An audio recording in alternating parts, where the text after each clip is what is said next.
우리 시간 주시는 하나님 말씀은 로마서 1장 16절로 17절까지 말씀입니다.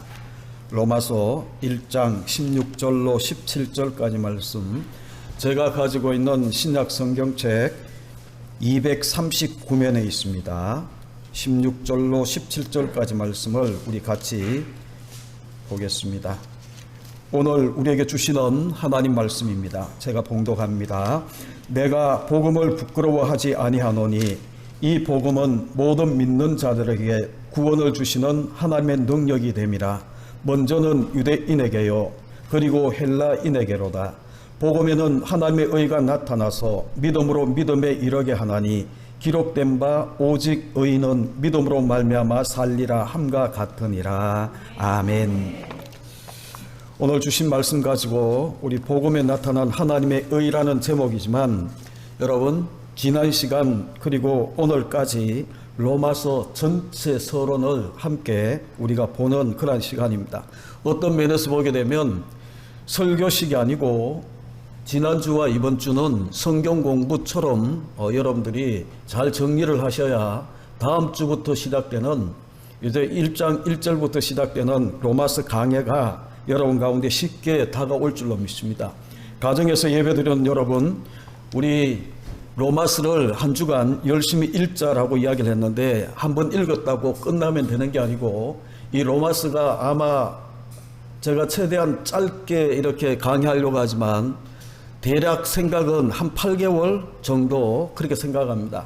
그래서 저와 여러분이 성경을 계속 한 주마다 계속 읽는 가운데에 로마서를 계속 읽어가면서 로마서 전체 구조나 이런 것들이 여러분 머릿속에 잘 정리가 되어 있어야 이 로마서 교리 1장부터 8장까지는 교리거든요. 그래서 조금 어려울 수 있어요.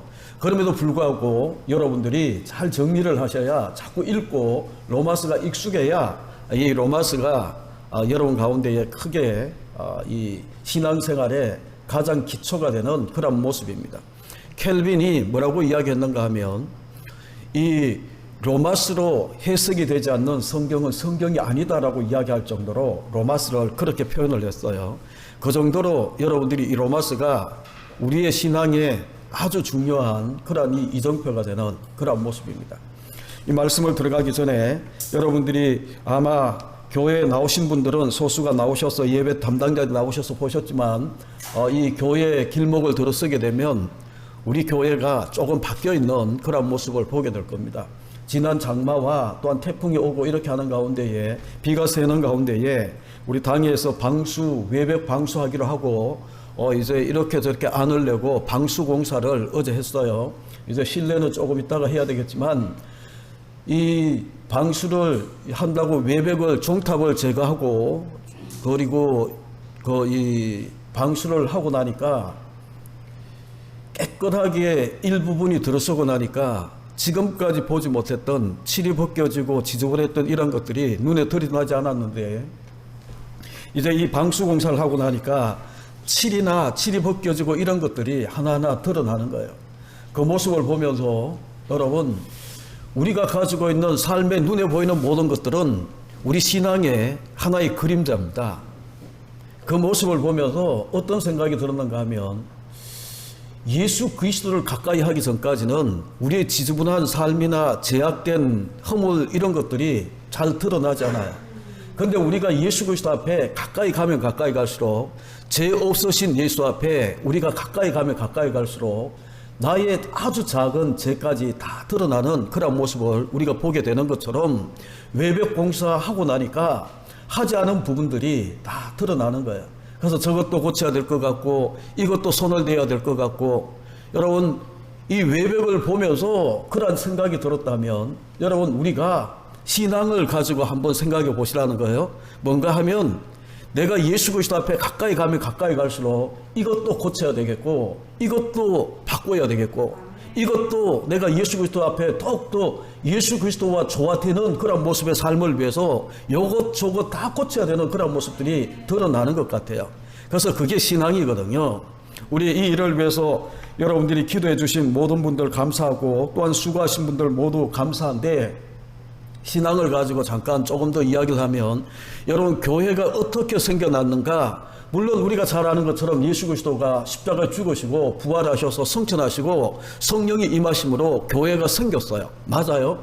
그런데 그 과정 속에 보게 되면 성령의 충만함을 받았던 이 사도 베드로가 너희가 죽인 예수, 그분이 바로 메시아다라고 이 외치기 시작하고 설교하기 시작했을 때에 그 이 예수 그리스도라는 그 말 앞에, 십자가에 달린 예수가 우리의 구원자다라는 그 설교 앞에 그들의 양심이 찔려서 우리가 어찌할꼬 탄식하기 시작하잖아요.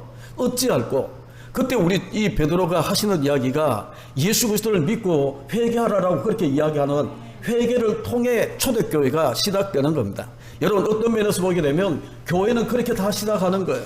어떤 개인의 이 우리 참 성전 되신 예수 그리스도가 우리 속에 들어오셔서 우리가 이 교회가 되셨잖아요. 근데 이 교회도 어떻게 시작되는가? 예수 그리스도 앞에 우리가 이 예수 그리스도를 만나고 난 다음에 내가 어찌하지? 내가 죄인됨을 깨닫고 난 다음에 내가 주님 앞에 무릎을 꿇고 정말 나의 허물과 죄가 다 드러나서 내가 어찌할꼬 탄식하며 회개하는 가운데에 우리 주님 성령께서 내 속에 오셔서 내가 참 교회가 되는, 진짜 교회가 되고 성전되는 그런 모습이 되는 거예요. 그래서 여러분, 우리가 내 주변에 일어나고 있는 많은 사건들을 여러분이 보시면서 신앙과 다 연관시켜 보십시오. 그러면 정확해요. 제가 혼자 가끔 이런 생각을 하거든요. 내가 만약에 과학자라면 이 지금 과학이 발달하는 그 모습을 보게 되면 여러분 다 뭐를 흉내내는가 하면 하나님의 능력을 흉내내는 가운데에 이게 과학이 점점 발달을 해요. 이게 설교 시간에 조금 이상한 소리처럼 들려질지 모르지만 이해를 돕기 위해서, 믿음의 마음이라는 것은 하나님도 있는 것이 믿음의 마음이 아니에요. 하나님밖에 없는 것이 믿음의 마음이거든요. 내 속에 이것저것 다 잊고 난 다음에 하나님도 내가 받아들여서 내가 믿음 있는 것처럼 이렇게 생각할지 모르지만 아니에요. 믿음의 마음이다라고 이야기하는 것은 하나님이 예수 그리스도가 들어오고 난 다음에 예수 그리스도 외에, 하나님 외에 내 속에서 없는 것이 믿음의 마음이거든요. 그런 차원에서 우리가 보게 되면 이 세상이 점점 과학이 발달하는 그 모습을 보게 되면, 여러분 저는 과학도가 아니고 인문학이지만 그 이제 이 문과지만 과학을 가만히 보게 되면 다 하나님의 능력을 흉내내는 것이 점점 발달하는 거예요. 하나님은 시공간을 초월하신 분입니다. 그런데 이게 이제 전화기를 에디슨이 만들고 난 다음에 이제 휴대폰까지 왔잖아요.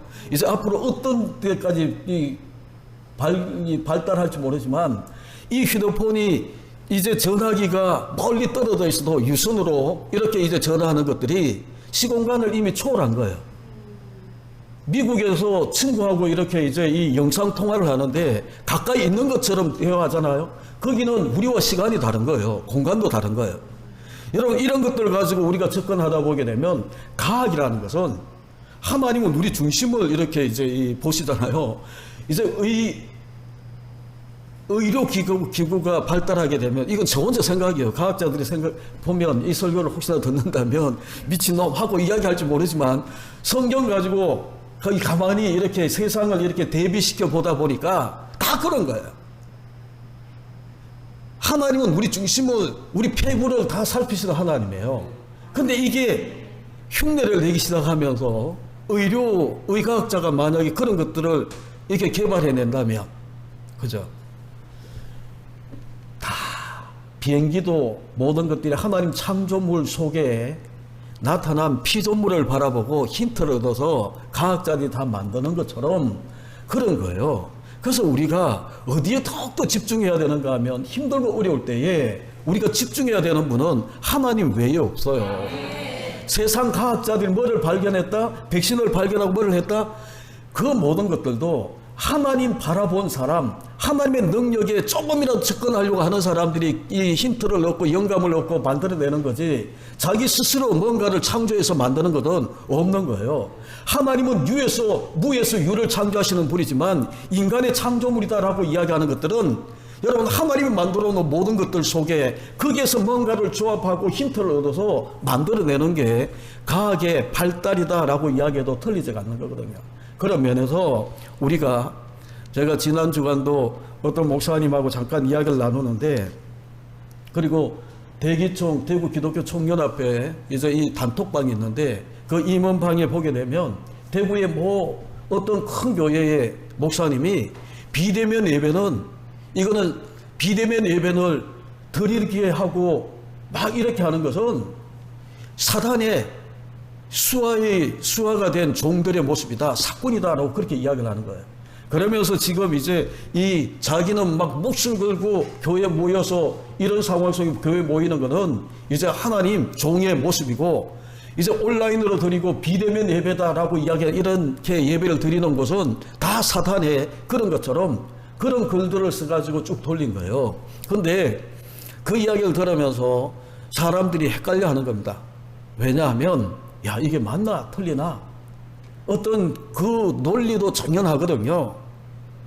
전쟁통에서도 예배를 드렸는데 우리가 왜 이렇게 코로나 때문에 우리가 왜 그렇게 하냐고. 그러면서 하는 이야기가, 다른 업종들은 이제 카페가 어느 한 카페가 이제 이 확진자가 생겨나면 그 카페만 문을 닫는 거지 대구 시내에 있는 모든 카페를 다 문을 닫게 하냐고. 근데 교회 한두 교회가 확진이 되었다면 그게 몇 프로도 되지 않는데 전 대한민국에 있는 모든 교회를 그렇게 해야 되냐고. 여러분 듣다 보게 되면 그럴듯해요. 그런데도 불구하고 여러분 우리가 교회가 해야 되는 사명은 다른 것이 아니거든요. 생명을 살리는 것이 교회가 해야 되는 사명입니다. 그리고 세상이 교회를 염려하는 것이 아니고 교회가 세상을 위해서 기도해주고 유익을 줘야 되는 거거든요. 지금은 이제 거꾸로 다 되어버렸어요. 이런 상황 속에 여러분 개념만 잘 정리가 되게 되면 우리가 그런 말들 속에 헷갈리지 않아요. 여러분 예배는 비대면 예배 없습니다. 우리가 예배 드릴 때에 하나님 만나고 가는 거거든요. 하나님 만나고 가요. 하나님 대면하고 가는 거예요. 우리가 이전처럼 코로나 이전처럼 우리가 다 모여서 예배를 드리지만 하나님 만나지 않고 하나님 대면하지 않고 그냥 가는 사람은 예배 드린 예배자가 아니었거든요. 종교 의식을 한 거예요. 근데 하나님이 오늘 이제 우리 찬양이 길어져서 제가 이 예배 형식을 조금 바꿨지만 오늘 제가 여러분 가운데에 예배 부름 속에 읽어 드리려고 했던 구절이 요한복음 4장 21절과 23절, 24절이에요. 거기에 보게 되면 예수님이 사마리아 여인들 보고 사마리아 여인과 대화를 나누는데 이 산에서 말고 저 산에서 말라라고 이야기를 합니다. 그러면서 영과 진리로 예배할 때가 오나니 지금 이때다라고 이야기를 하면서 이런 예배자를 하나님이 찾으신다는 거예요. 여러분 예배자의 자세를 지난번에도 이야기했지만 똑같은 거예요. 대면 예배, 영상으로 예배를 드리고 가정에서 예배를 드리면서 영과 진리로 우리가 예배를 드리면서 하나님을 대면하고 하나님 만나고 여러분이 그렇게 한다면 하나님이 찾으시는 예배자가 맞는 거예요. 그런데 혹자는 그렇게 이야기를 합니다. 그렇게 예배를 드리다 보게 되면 교회의 이 5대 기능 중에 하나인 성도의 교제가 빠진다는 거예요. 제가 그 이야기를 들으면서 그 부분은 어느 정도 인정을 하지만 여러분 우리가 코로나 이전에 함께 모여서 예배할 때에 성도의 교제 안 하고 가는 분들이 많았잖아요. 꼭 이럴 때에 성도의 교제를 이야기를 해야 되냐고. 그런데 성도의 교제를 나눈다. 지금도 나눌 수 있어요. 우리가 카톡으로 전화로 얼마든지. 그래서 제가 교회 단톡에 그 이야기를 듣고 난 다음에 왜 못해? 할 수 있어. 그렇게 해서 일주일에 3명 이상 우리가 전화도 하고 카톡도 하고 그리고 이제 이 같이 교제할 수 있는 성도 교제를 나누자고. 여러분 제가 신대원 다닐 때에 가르쳤던 교수님 한 분이 뭐라고 이야기했는가 하면 폼이 바뀌어야 할 때에 폼이 바뀌지 않으면 미닝이 변질된다는 거예요. 폼이 예배 형식이나 이런 것들이 바뀌어야 될 때에 바뀌지 못하게 되면 정말 교회의 본질이나 우리가 추구하는 복음의 본질이나 이런 것들이 변질되어 버리는 거예요. 염려거리가 되고 근심거리가 되고. 여러분 지금은 나중에 이제 코로나 이 상황이 다 끝나고 난 다음에 다시 모일 때에 많은 분들이 염려하는 것이 교회가 100% 회복이 되겠는가? 회복 안 될 수도 있고 회복될 수도 있어요. 우리가 변화가 되어져야 되는 그런 때에 변화의 흐름을 타지 못하고 고수하고 폼만 고수하다가 미닝을 잃어버리게 되면, 미닝이 변질되어 버리게 되면 많은 문제를 가져오게 되는 것처럼 저와 여러분이 정말 이 개념을 잘 잡으시고, 예배가 뭡니까? 신앙이 뭡니까? 믿음을 가졌다라는 게 뭡니까? 그게 이 로마서 이 말씀 속에 다 담겨져 있어요.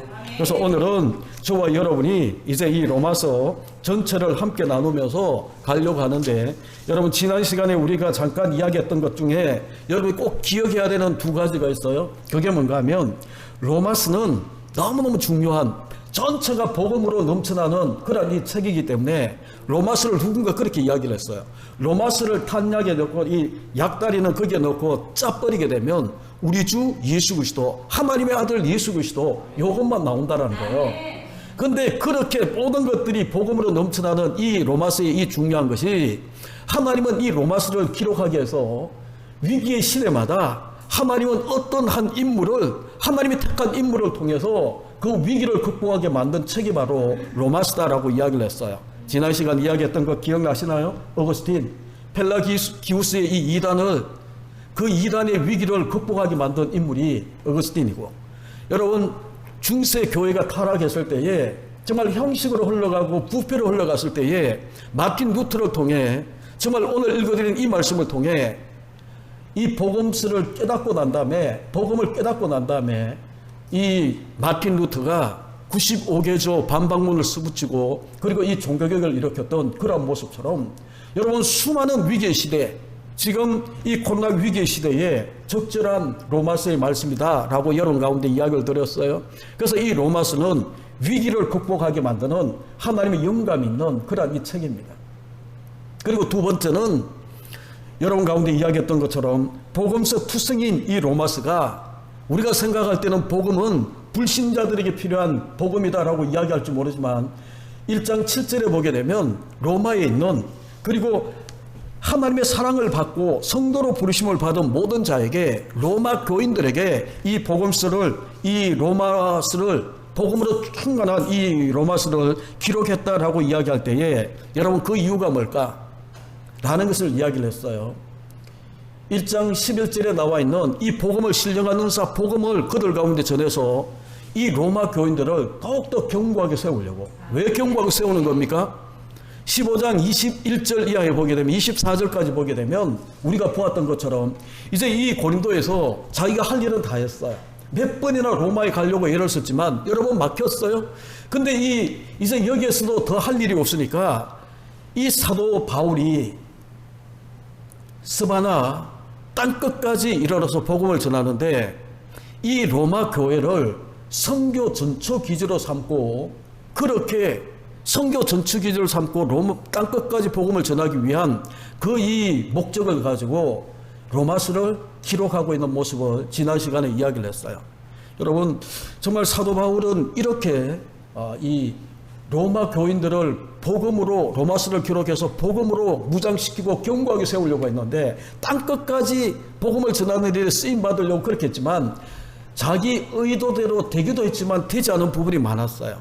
그럼에도 불구하고 하나님은 합력하여 선을 이루시는 하나님인데, 여러분 보시게 되면 로마서를 통해 로마 교인들이 투철하게 복음으로 무장되고 나니까 있죠, 로마 황제 박해가 일어나잖아요.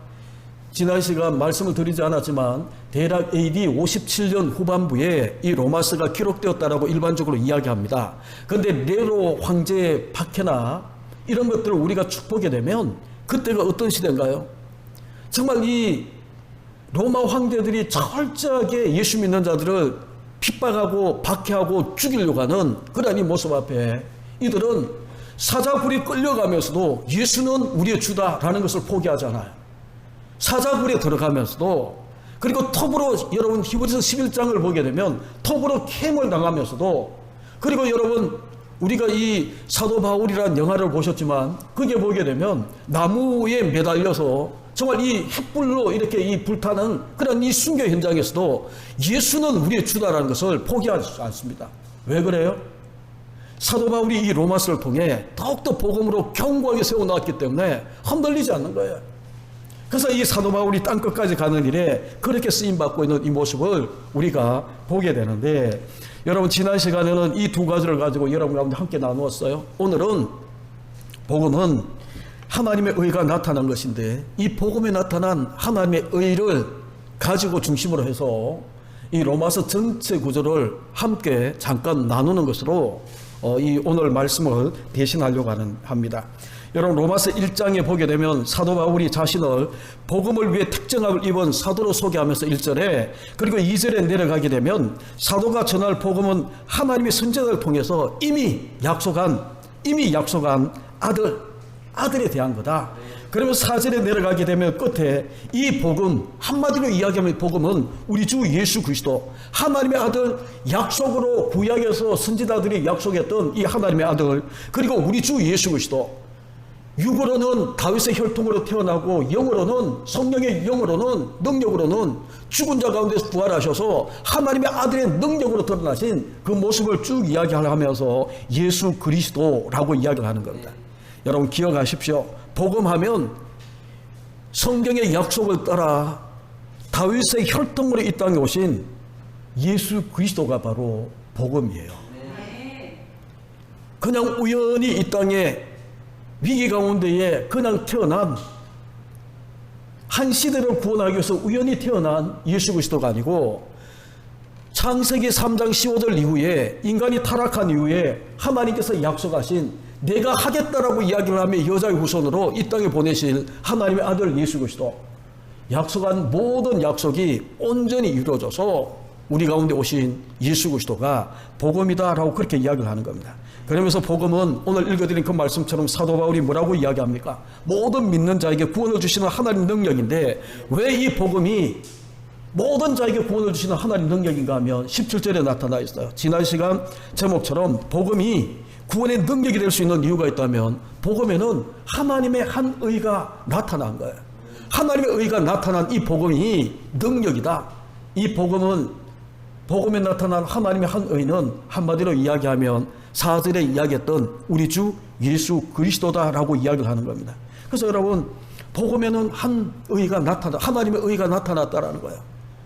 사도 바울은 이것을 깨닫고 난 다음에 복음에 나타난 하나님의 의, 이 복음, 이것을 깨닫고 난 다음에죠, 여러분 계속 이것을 갖다가 강조하고 싶어서 유대인의 죄를 2장에서 이야기하고 3장에서는 이방인의 죄를 이야기를 하면서, 여러분 3장 21절에 가게 되면 다시 한 번 더 하나님의 의가 나타났음을 강조하는데, 3장 21절을 보십시오. 이제는 율법 외에 하나님의 한 의가 나타났으니 율법과 선지자들의 증거를 받은 것이다. 하나님의 의가 나타났다는 거예요. 하나님의 의가 나타났는데, 이 하나님의 의가 되신 예수 그리스도가 어떤 분입니까? 율법과 선지자들에게 증거를 받은 거예요. 여러분 1장 2절에 이야기했던 것처럼 이미 구약의 선지자들로부터 약속하신 그 아들, 다시 한 번 더 이야기하기를 사도 바울은 율법 외에 한 의가 나타났으니 율법과 선지자에게 증거를 받은 것이다 라고 이야기를 하는 겁니다. 여러분 하나님의 의, 복음에 나타난 이 하나님의 의를 율법 가지고 거룩해지려고 하는, 의로워지려고 하는 이런 모든 유대인의 죄가 2장에 나타나요. 2장에 나타나요. 그런데 우리가 아는 것처럼 율법으로는 하나님의 의에 도달할 수가 없잖아요. 그리고 3장에 가게 되면 뭐를 이야기를 하는가 하면, 이제 이 율법이 없는 이방인의 죄에 대해서 쭉 이야기를 하는데 있죠. 뭐라고 이야기를 한 줄 아십니까? 양심으로 이 자연에 나타난 하나님의 이 모든 것을 자연에 나타난 자연 계시로, 일반 계시로 알 수가 있고, 그리고 율법이 없는 자들은 양심의 법으로 이 모든 것을 알고 선을 행해야 되지만 선을 행할 자가 없다라는 거예요. 그래서 여러분 뭐라고 선포하는가 하면 3장 4절을 보시죠. 여러분 이런 구절들은 여러분 성경이면 줄을 하나씩 끊어오셔야 돼요. 늘 하는 것처럼. 여러분 3장 4절에 보게 되면 그럴 수 없다. 율법으로도 양심의 법으로도 하나님의 의, 나타난 하나님의 의를 대신할 수가 없는 거예요. 그럴 수 없다라고 이야기를 하면서 거기에 줄을 하나 끊으시죠. 사람은 다 거짓되되, 사람은 다 거짓되 오직 하나님은 참되시다 할지니라. 여러분, 사람은 다 거짓되다. 율법으로도 안 되고, 그리고 양심의 법이나 자연의 계시를 통해 일반 은총을 통해도 우리가 깨닫지 못하니까 하나님의 의가 나타난 것이 바로 복음이다라고 이야기를 하는 거예요. 여러분, 그 뒤에 나타나 있는 모든 사람이 다 죄인이다. 그래서 3장 10절에 가게 되면 뭐라고 이야기합니까? 의인은 없다. 하나도 없다. 의인은 없어요. 하나도 없어요. 율법 아래 있는 자들이나 아니면 양심의 법을 가지고 있는 자들이나. 그래서 3장 21절에 가게 되면 뭐라고 이야기합니까? 하나님의 의가 나타났다. 하나님의 의가 나타나서 이 하나님의 의로 인하여서 우리가 구원을 받는, 의롭게 되는 이 모습을 이야기를 해요. 그래서 4장에 가게 되면 유대인들이 그렇게 존경하는 자기들의 믿음의 조상이라고 이야기하는 이 아브라함의 이야기를 통해 한 가지 예를 쭉 들면서 아브라함도 행함으로 의롭게 된 줄 아냐? 율법을 지킴으로 의롭게 된 줄 아냐? 아니라는 거예요. 믿음으로. 그래서 여러분, 우리가 보게 되면 아브라함도 우리가 나중에 하나하나 여러분 가운데에 강의하면서 이야기를 하겠지만 전체 그림을 보시라는 거예요. 복음에 대해서 이야기하고 난 다음에 이 복음 때문에 부름을 받고 사도가 된 이 사도 바울이 복음에는 복음의 능력은 모든 삶을 구원하는 거고, 왜 그런가 하면 하나님의 의가 복음에 나타났기 때문에. 그러면서 율법에 대해서 율법을 가지고 그들이 의롭다라고 이야기하는 유대인의 죄를 이야기를 하고, 양심의 법과 일반 은총으로 의로워지려고 하는 이방인들의 모든 것들을 이야기를 하면서 안 된다라는 거예요. 그럴 수 없다라는 거예요. 사람은 다 거짓되고 부패하고, 그래서 전적인 타락의 존재가 바로 인간이고, 하나님만이 의롭고 하나님만이 참되다라는 것을 이야기를 하면서 너희가 그렇게 믿음의 조상이라고 이야기하는 아브라함도 율법을 행함으로 의롭게 된 줄 아냐? 아니라는 거예요. 믿음으로. 하나님의 약속을, 하나님의 언약을 믿는 그런 믿음 가지고 이 아브라함도 이제 거의 의롭게 되었다라고 이야기를 합니다. 그러면서 5장에 가게 되면 이렇게 의롭게 되게 되면 하나님과 하나님의 의, 복음에 나타난 하나님의 의를 받아들이고 믿음으로 의롭게 되고 나면 하나님과 화평을 이루게 된다. 그래서 5장 1절을 보시죠. 끝에 보게 되면 우리 주 예수 그리스도로 말미암아, 복음이에요. 복음에 나타난 하나님의 한 의가 우리 주 예수 그리스도라고 이야기했잖아요. 그 복음으로 말미암아 하나님과 화평을 이룬 우리. 그런데 화평을 이루었기 때문에 감사하다 이거로 끝나는 게 아니에요. 누리자라고 이야기를 하는 거예요. 예수 그리스도 하나님의 의를 받아들인 우리가 하나님과 화평이 되고 난 다음에 그래서 끝이 아니에요. 우리 삶 가운데 매일매일 하나님과 내가 화평을 누려야 되는데, 여러분, 이 하나님과 화평을 누려야 되는 우리가 죄를 안 짓나요? 죄를 짓잖아요? 죄를 지을 수밖에 없어요. 그래서 6장에 가게 되면 뭐라고 이야기하는가 하면 죄 지을 수밖에 없는 우리, 이 죄 지을 수밖에 없는 우리가 어떻게 하나님과 화평을 누리게 되냐라는 것을 이야기를 하는데, 여러분 6장은 중요한 것이 뭔가 하면 한마디로 이야기하면 우리가 하나님과 화평을 누리기 위해서 우리 지체를 불의의 병기로 드리면 안 되고 의의 병기로 드려야 되는데, 의의 병기가 되기 위해서 우리 정체성이 너무너무 중요한 거예요.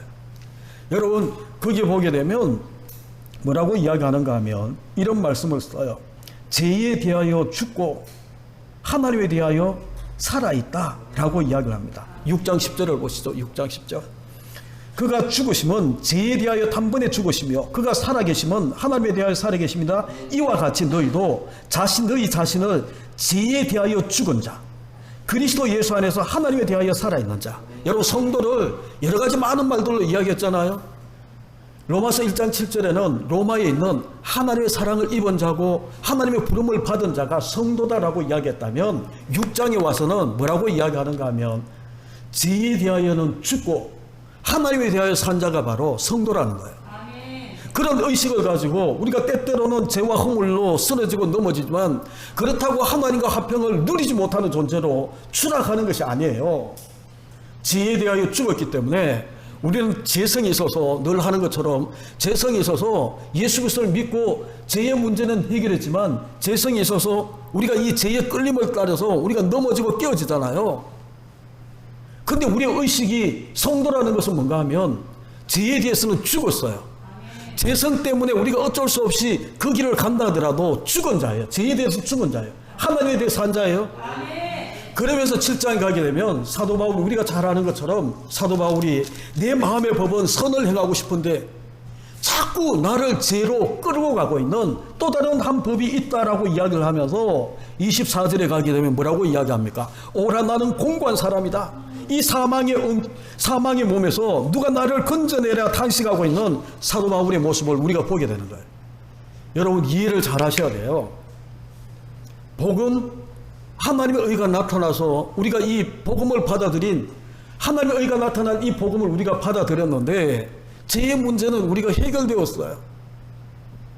그럼에도 불구하고 내 속에 나는 이제 이 죄에 대해서 죽고 하나님에 대해서 산 성도가 되었기 때문에 나는 이제 선을 행하고 싶고 하나님의 영광이 되는 삶을 살고 싶은데 내 속에 여전히 또 다른 법이 있어서 죄성이 있어서 나를 자꾸 죄와 허물로 넘어지게 만드는데 그래서 사도 바울이 이런 표현을 써서 미안하지만 사도 바울도 미치겠다라는 거예요.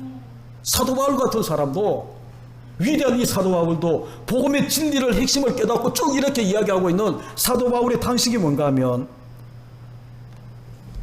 여러분 21절부터 보시죠. 21절 7장 21절 그러므로 내가 한 법을 깨달았노니 곧 선을 행하기 원하는 나에게 악이 함께 있는 것이다. 네 속사람으로는 하나님의 법을 즐거워하되 네 지체 속에는 한 다른 법이 내 마음의 법과 싸워 내 지체 속에 있는 죄의 법으로 나를 사로잡는 것을 보도다. 24절 같이 읽죠. 오라 나는 공고한 사람이로다. 이 사망의 몸에서 누가 나를 건져내랴. 여러분 누가 건져내겠어요?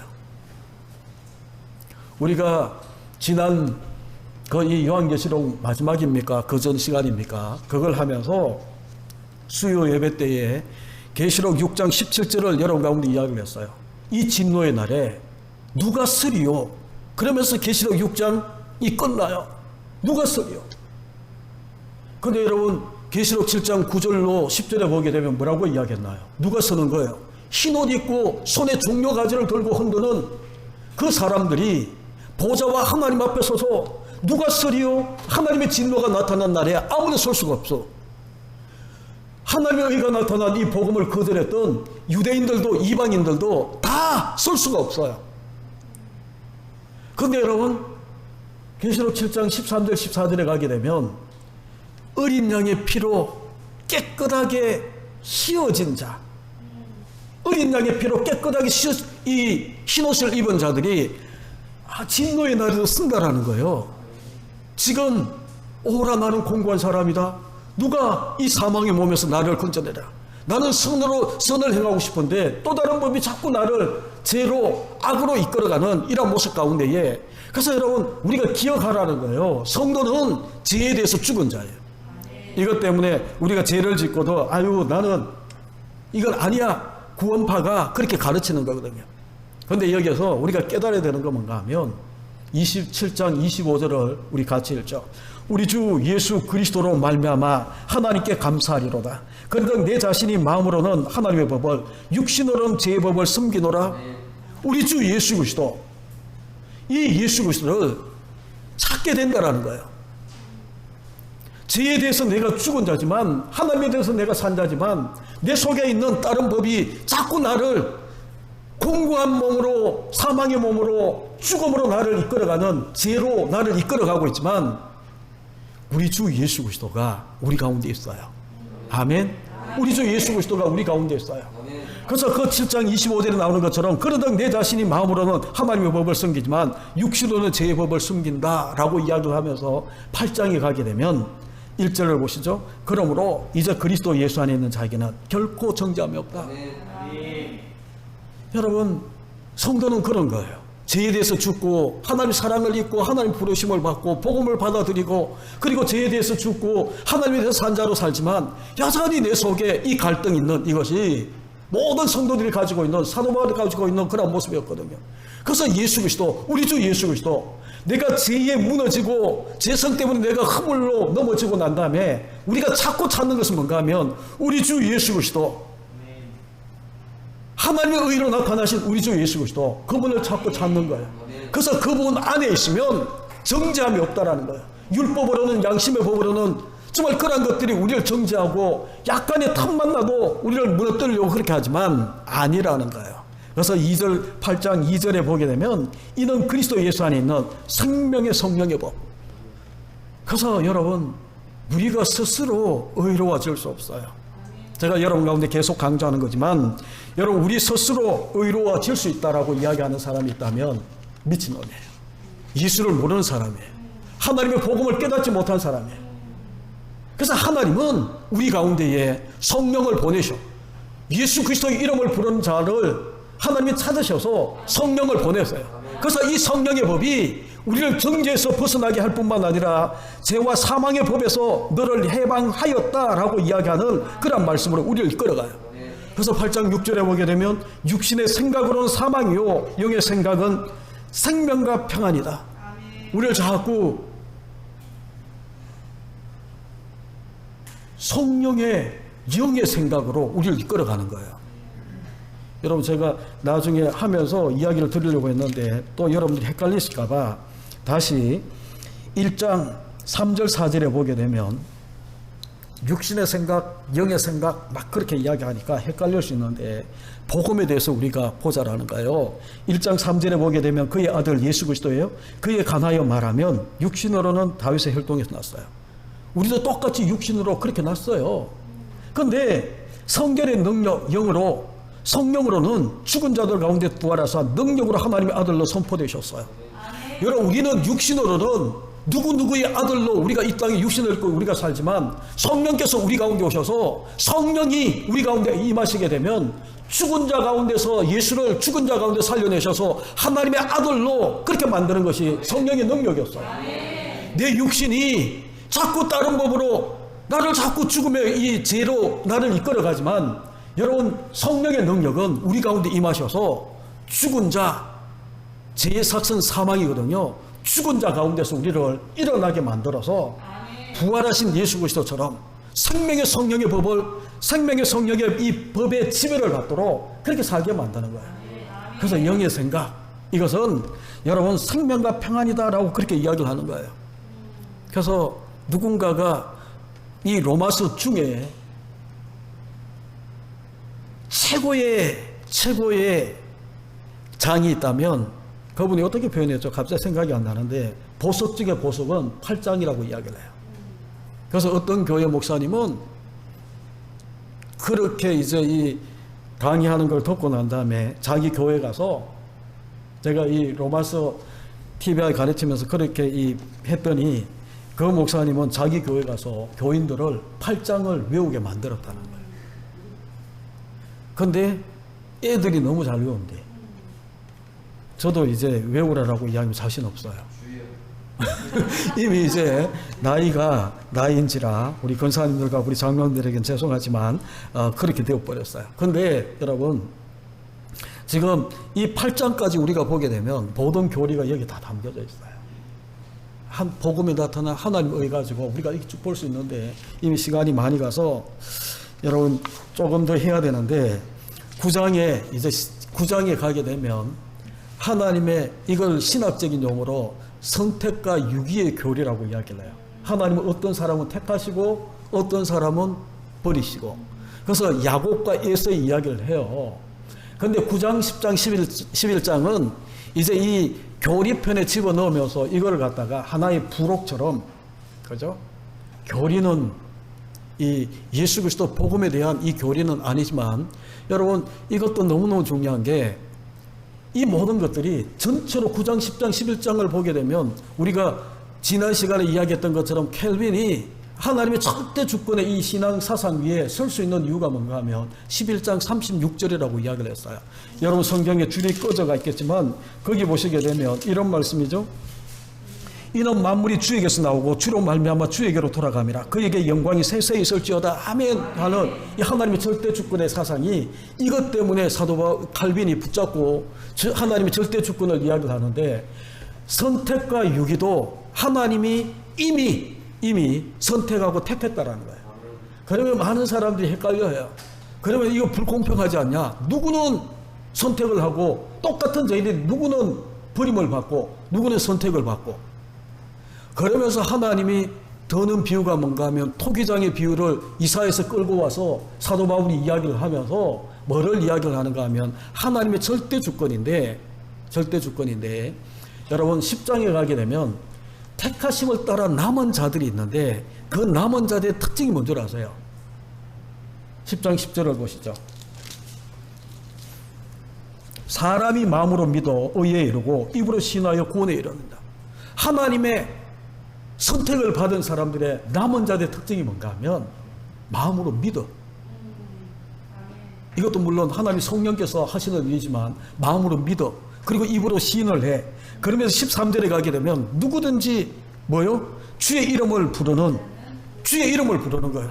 오라 나는 공고한 사람이다 탄식했던 사도 바울이 우리 주 예수 그리스도로 말미암아 감사한다라고 이야기했던 것처럼 주의 이름을 불러.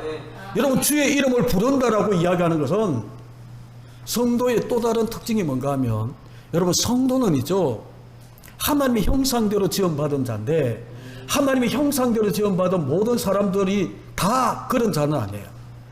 하나님의 형상대로 지음받은 이 인간들 속에 성도는 어떤 존재인가 하면 절대적으로 하나님 의존하면서 살 수밖에 없다라고 고백하는 자가 성도예요. 철저하게 하나도 하나님 의지하지 않고는 내가 살아갈 수 없어. 그렇게 외치고 그렇게 하는 사람이 주의 이름을 부르는 거예요. 그게 하나님이 9장에 이야기하는 선택과 버림받는 유기에, 그리고 남은 자, 하나님의 구원을 이루어가는 이 구속사의 남은 자로서는 그것이 바로 나는 하나님 아니고는 살 수 없어요. 절대적인 하나님 의존 사상이라고 해야 되나, 하나님 의존적인 존재로 이 땅에 살아가는 자가 성도예요. 그래서 제가 일전에 이야기했죠. 교회 다닌다고 다 성도가 아니에요. 자기를 믿는 사람이 있어요. 자기 의지, 자기 능력, 자기 실력, 자기가 지금까지 이뤄놓은 것들을 의지하면서 살아가는 사람이 있어요. 그래서 아까 이야기했던 것처럼 믿음의 마음이라는 것은 그런 것들 속에 하나님도 받아들이는 것이 믿음의 마음이 아니에요.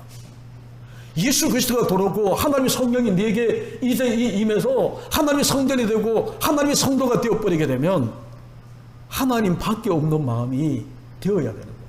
오직 예수 그리스도 외에는 없다라고 고백을 해야 되는 거예요. 그게 이 하나님의 형상대로 지음받은 그 인간들이 철저하게 하나님 의존적인, 하나님 절대적인 의지의 대상으로 삼고 그거 아니면 나 살 수 없어요 라고 이야기하는 것처럼 그렇게 사는 자가 성도라는 거예요. 그래서 여러분 그런 사람이 주의 이름을 불러.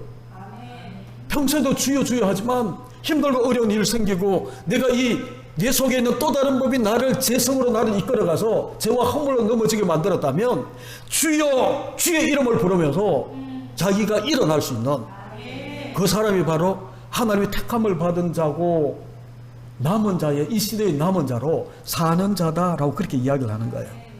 그러면서 11장에 가게 되면 다시 이제 유대인들을 가지고 이야기를 하는데, 여러분 그거 다 이야기하기는 그렇고 5절에 보게 되면 이방인들 가운데도 이렇게 택함 받은 자가 있다라는 거예요. 그래서 11장 5절을 같이 읽죠. 그런즉 이와 같이 지금도 은혜로 택하심을 따라 남은 자가 있느니라. 누구예요? 저와 여러분이에요. 가정에서 예배하는 우리 기쁨의 교회 모든 성도들이 이런 사람이에요. 우리가 힘들고 어려울 때에 주여 주의 이름을 부르잖아요. 우리 주 예수 그리스도로 말미암아 내가 감사하고 예수 그리스도를 붙들고 우리가 일어나는 지금도 은혜로 택하심을 따라 남은 자가 있다라고 이야기를 하면서 우리 가운데 이야기를 하고, 그러면서 이제 이 11장 이제 이 결론에 와서 깊도다 하나님의 지혜와 지식의 풍성함이요 그의 판단은 헤아리지 못할 것이며 그의 길은 찾지 못할 것이다. 누가 주의 마음을 알았느냐? 누가 그의 모사가 되었느냐? 누가 주께 먼저 드려서 갚으심을 받겠느냐? 아무도 아니라는 거예요. 하나님께서 하셨다라는 거예요. 이 모든 것들도 지금 저와 여러분이 예수 그리스도를 믿고 주의 이름을 부르고 이렇게 예배하는 우리 모두도 하나님의 절대 주권 속에 하나님께서 행하셔서 우리가 지금 이렇게 하신다라는 의미로 36절에 가게 되면 이는 만물이 주에게서 나오고 주로 말미암고 주에게로 돌아갑니다. 시작도 중간도 결론도 예수 그리스도 주님께서, 그래서 그에게, 우리 주님에게 영광이 세세에 있을지어다 아멘 하면서 교리 부분을 마치는 거예요. 그리고 난 다음에 12장에 가게 되면 이렇게 하나님 택하심을 따라 남은 자가 되었다면 이제는 그 그리스도인의 삶이 뭔가라는 것을 이제 12장부터 16장까지 이야기를 하는데, 여러분 12장부터 16장까지 한마디로 이야기하면 저는 이렇게 표현하고 싶어요. 1장부터 11장까지는 하나님의 사랑이에요. 하나님 우리를 사랑하셔서 우리가 하나님을 사랑하는 거예요. 하나님 사랑하는 것이 예수 그리스도를 받아들이는 거예요. 복음에 나타난 이 하나님의 의를 내가 이 받아들이고 입으로 시인하고 마음으로 믿고 구원을 이루고 주의 이름을 부르는 것이 하나님 사랑하는 거예요. 여러분 하나님 사랑한다고 내가 큰 액수를 하나님과 헌금하고, 아니에요. 하나님 사랑을 그렇게 우리 주 예수 그리스도로 우리에게 이 끊임없이 부어주시는 이 하나님의 사랑, 강건적인 이 하나님의 사랑을 내가 받아들이고 그것을 누리고 그것을 믿고, 그게 하나님 사랑이거든요. 1장부터 11장까지예요. 그런데 12장부터는 15장까지는 뭐를 이야기를 하는가 하면, 한마디로 이야기하면 그렇게 하나님을 사랑한다라고 이야기하면, 그렇게 예수 그리스도로 말미암아 의롭게 된 성도가 되었다면 이제는 이웃을 사랑해야지. 이웃 사랑하려고 하면 어떻게 해야 돼요? 내 몸을 산제물로 드리는 거예요. 그것을 갖다가 12장, 13장, 14장, 15장까지 쭉 이야기를 해. 그리고 난 다음에 16장에 가게 되면 지금까지 자기 사역에 감사했던 인물들을 쭉 이야기를 하면서, 누구에게 무한하나라, 누구는 브리스길라와 아굴라 같은 사람은 자기를 위해서 이 복음, 자기 사도 바울을 위해서가 아니에요. 사도 바울이 하고 있는 이 복음 사역을 위해서 자기 목숨이라도, 또 어떤 이는 눈이라도 빼줄 정도로 그렇게 이 함께 헌신했던 이들에게 무난하라, 무난하라, 무난하라라고 이야기를 하면서 로마서를 마치고 있는 거예요. 이게 로마서 전체 복음에 나타난 하나님의 의를 가지고 우리가 축복하게 되면, 복음 가지고 우리가 풀게 되면 전체 구조가 그렇게 되어 있는 거예요. 이것을 여러분들이 잘 정리하셔서 이제 우리 다음 시간에는 이런 로마서를, 복음으로 충만한 이 로마서를 우리 가운데, 지금도 우리 가운데 남겨준, 그죠? 이 로마서를 우리가, 이것을 기록한 사도 바울이 어떤 의식, 어떤 자기 정체성과 어떤 모습으로 이 로마서에 등장하는가를 우리가 함께 살펴보려고 합니다. 그래서 여러분 다음 시간도 저와 여러분이 이 로마서를 1장부터 16장까지 읽으면, 마음먹고 읽으면 우리 젊은이들은 30분, 연세 드신 분들도 1시간이면 집중해서 읽으면 충분히 읽을 수 있어요. 그래서 다음 시간에 여러분들이 이 로마서를 잘 이해하시고 그렇게 해서 함께 하나님 말씀을 또 나누려고 합니다. 같이 기도하겠습니다. 하나님 아버지 감사합니다. 오늘 이 아침도 하나님이 불러주셔서 하나님 앞에 예배하는, 하나님 대면하는 형식은 여러 가지 모습으로 바뀌어졌지만 하나님 대면하며 하나님의 이름을 높이며 하나님의 음성을 들으며 우리가 가지고 있는 모든 것을 하나님 앞에 올려드리며 예배하게 하심을 감사합니다. 로마서 정말 사도 바울이 선교의 동력자로, 땅끝까지 나가는 동력자로, 선교 전체 기지로 삼기 위해 로마서를 기록하고 복음으로 무장시키고 견고하게 세웠던 이 로마 교회, 정말 우리 기쁨의 교회가 이런 교회 되기를 원합니다. 땅끝까지 복음 전하는 일에 정말 이 성교의 전초 기지처럼 우리 대구 기쁨의 교회 모든 성도들이 그렇게 쓰임 받기를 원합니다. 그러기 위해 이 복음으로 철저하게 세워지게 하시고 견고하게 세워져서 어떤 환경, 어떤 여건, 어떤 궁핍함이 우리 가운데 찾아온다 할지라도 흔들리지 아니하고 하나님 나라 복음 전하는 일에 저희들이 쓰임 받도록 하나님 은혜 베풀어 주옵소서. 예수님의 거룩하신 이름으로 간절히 기도하옵나이다. 아멘.